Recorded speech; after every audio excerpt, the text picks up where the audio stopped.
the resurrection and the ascension, Peter wrote a couple of letters. And here's what he wrote in one of his letters, to beware of false teachers. This is 2 Peter. Check this out. Look what he says in here. These people are springs without water and mist driven by a storm.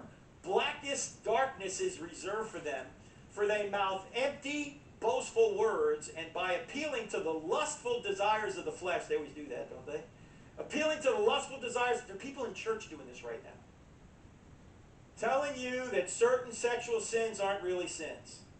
In fact, if it's in a loving monogamous relationship, it's a good thing. They'll say that. Right?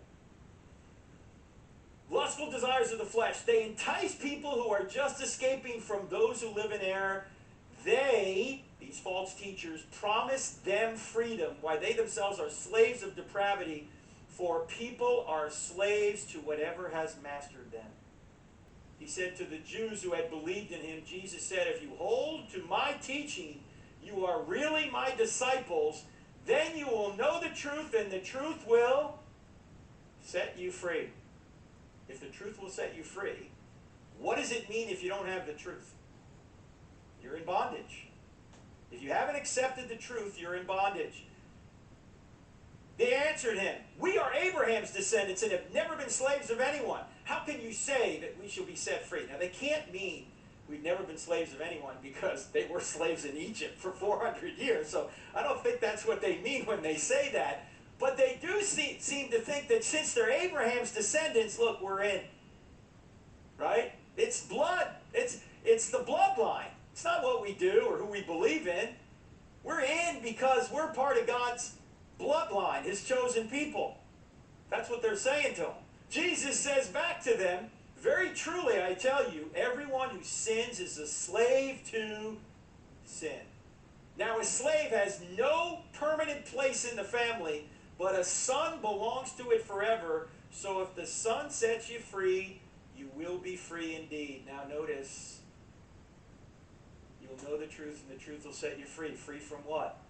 He tells us, everyone who sins is a slave to sin. So Jesus is going to set you free from sin and the consequences of sin. The eternal consequences. If you sin now, you still may have temporal consequences, but the eternal consequences will be taken care of. Now, a slave has no permanent place in the family. Look, he's playing off what they say. We're in the family. And if you're a slave, you have no permanent place in the family, but a son belongs to it forever. Remember we talked about last week, we talked about identity, that you're adopted into the family of God? Now you're a son. You're not a slave. You're a son. You're adopted. And adoption comes by grace. You don't merit adoption. It comes by grace. And he says, so if the Son sets you free, you will be free indeed. He is the ultimate way that we get true freedom. A person, what are we free from? Well, you're free from the bondage of sin. Doesn't mean you might not still sin. You still do. But it's no longer master. It's no longer your master. You're free from condemnation. Paul talks about in the book of Romans that there's now no condemnation for those that are in Christ Jesus. You're free from death, ultimately. You're still going to die physically unless the Lord comes back before you die. But not ultimately.